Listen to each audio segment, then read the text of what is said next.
Hey, what's up, guys? It's your boy Rep Diesel here, and gonna kind of talk to you about training in the off season, kind of my philosophy and ideals behind that. A lot of it's based on what my trainer Joe Bennett has taught me, as well as some things I've also picked up on my own. Uh, so without further ado, let's go ahead and get started.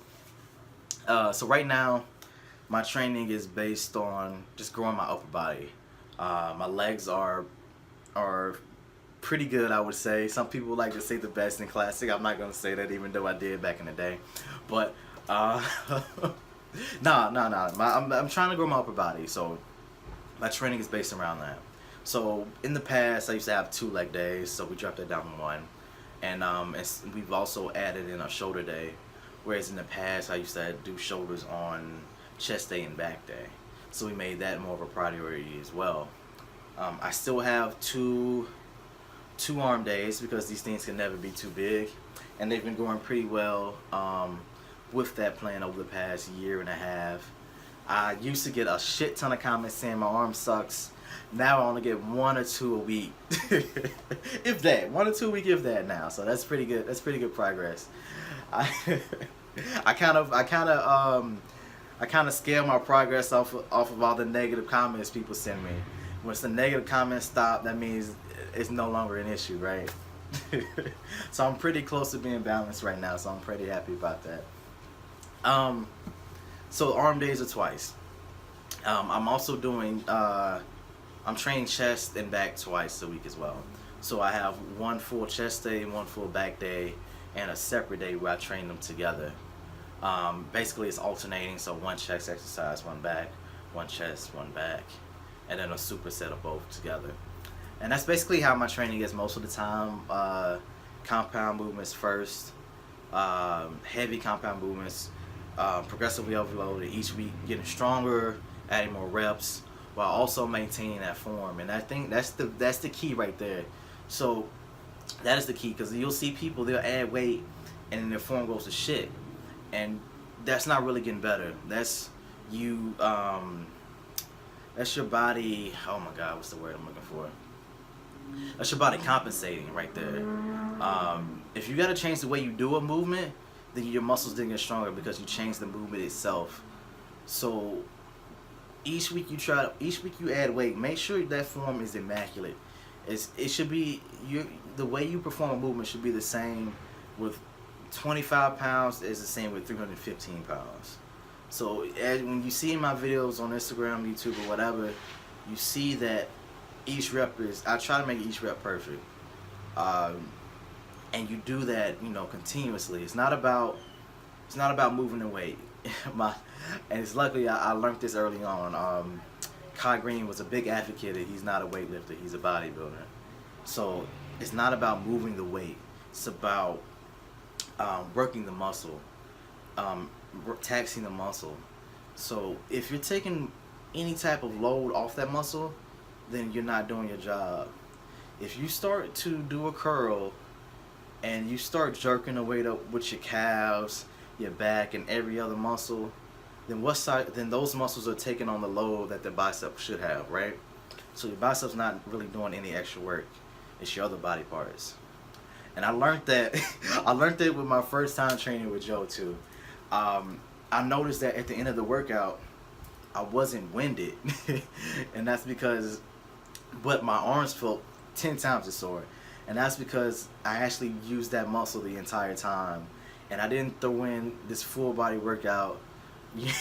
I didn't throw a full body workout in, to compensate, for my ego or whatever. If you want to do more work, there's other ways to do it than a whole bunch of cheap reps. There's drop sets, there's burnout sets, there's rest pauses, there's strip sets, there's a lot of different ways you can kind of go about this that is that works your muscle a lot more efficiently. So that's kind of the way I go about all my training. In the off season, and my training doesn't change very, very much. When I'm in contest prep, I do add a couple more sets. I do add a couple more intensifiers like drop sets, supersets, and things like that. But for the most part, it stays pretty similar. And I'll stick to a certain plan for months on end. Uh, Last year, people they said they noticed a big improvements in my arms. That came from doing the same arm program for 8 months. So it wasn't like I was doing everything under the sun. I stuck to that program for 8 months. And I think, now that I sit back and I think about it, that's the best way to kind of gauge progress, because if you're doing something different every other week, you're not really knowing if that workout's working. Let's say I gained about 7 pounds that year. 7 pounds in a year, right? That's 7 pounds. Let's split that 7 pounds up into my off season, which was maybe seven months, maybe. I can't remember, but let's just say the off season was 7 months. So it's 1 pound a month. 1 pound a month split over several different muscle groups, and that makes me laugh, because a lot of people say that, oh, this workout's working, I see progress, and it's only been 2 weeks. I'm like, you probably aren't seeing progress, guy. You're probably not seeing the progress you think you are. It may feel good, and I'm not gonna lie. I've always trimmed arms, and the pump was crazy and different things like that. But were they growing? Were they seeing progress? No. And now I can kind of sit back and analyze what I was doing. I wasn't adding weight in the past. I wasn't progressively overloading. I wasn't working the muscle as hard as I could, and the execution or the form of my movements wasn't top notch, or it wasn't above reproach. So these are things that I learned, and a lot of guys who have issues in these weaker body parts, you really have to pay attention to what you're doing. You really have to make sure your form is spot on, because you don't have that room for error that guys with better genetics have, right?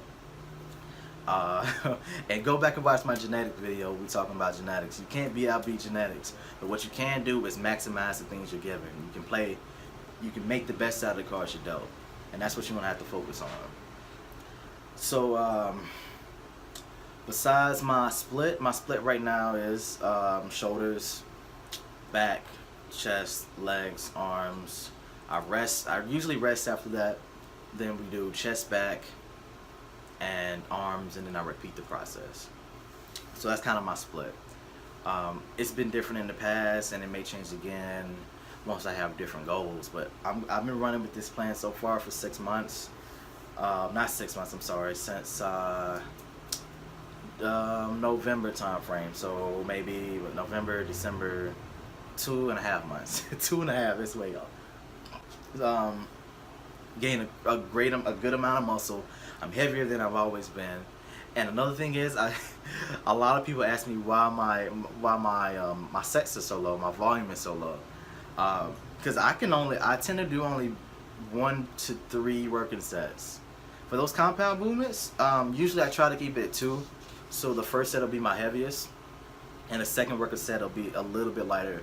It's typically called a back off set. And then usually 2 to 3 sets. Sometimes 1 if I'm feeling like that's all I need. But the thing is, once you get down your execution, once you're able to really push that intensity, and a lot of guys in the beginning, they really can't. It takes a while to build up that intensity where you can push with good form that muscle till its limit, so you can't do a good rep anymore.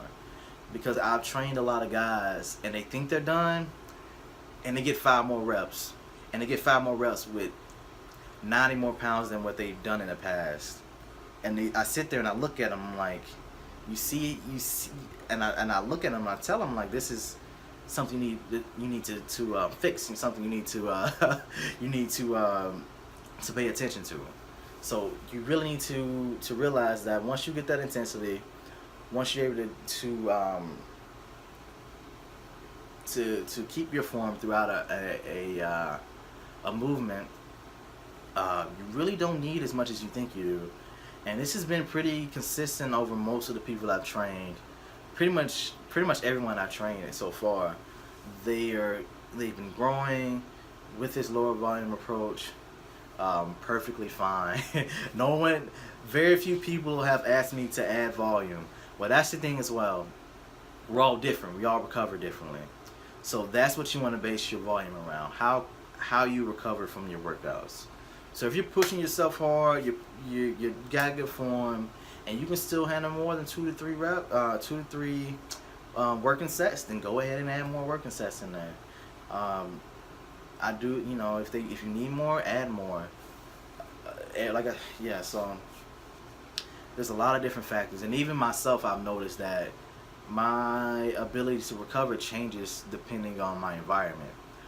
That deals with stress. If you're stressed about something, you're not going to recover as well.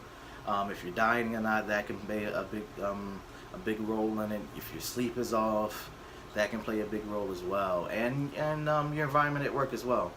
So it's not just your genetics that play a part with your recovery. It's also the outside factors as well. So yeah, that's kind of how my training is in the off season. Low volume approach, just beating numbers each and every week until I'm the strongest man in the room, I guess, with good form. But that's the thing. People say it's not about the weight, and it's not about the number. It's kind of taken out of context. It's not so much about the number you lift, but you do need to be lifting more weight each and every time you come in the gym. That's just plain and simple. There's several different ways to grow, and the most straightforward pathway to growth is adding more weight to that bar with good sense. Don't add weight to the bar if you're not ready for it. You know, this another way to grow is also the metabolic portion, which I tend to do at the end of a workout. If you remember what I said earlier with my chest and back day, I said I superset the last 2 exercises. That's the metabolic portion. I do a couple more sets there. I do a couple more reps. I actually take shorter rest periods, so about 60 seconds is pretty short for me. And I just bang it out until I get, the pump is crazy. As for the rest periods, I'm kind of all over the place, I'm sorry. But as for the rest periods, for all the compound movements I do beforehand, it's usually 2 to 3 minutes. And honestly, guys, try it out. I promise you, if you try this out, you'll be able to lift more weight. And if your load, your working load is higher throughout your workout, that's a good thing. It's a very good thing. I also noticed, and if you really want to add more pump stuff in, but you want to keep that volume low as well, rest pause sets are a beautiful thing. And sometimes I'll add in burnout sets at the end too. So I'll do my 2 working sets. I drop the weight in half, and then I'll rep it out until I can't anymore. And that's really all I do, guys. It's very, very simple. No crazy exercises. Really basic things. Things guys like Arnold did. Things guys like Dorian Yates did. Things that all the guys that you guys look up to, the classic guys did, I do. And I'm gonna answer one quick question because I get it asked all the time. And the question is, do squats and deadlifts stick in your waist? And I challenge you guys, just go back and watch a training video from Arnold. You guys claim you love Arnold, you guys claim you love all these legends, but you've never seen a training video from these guys.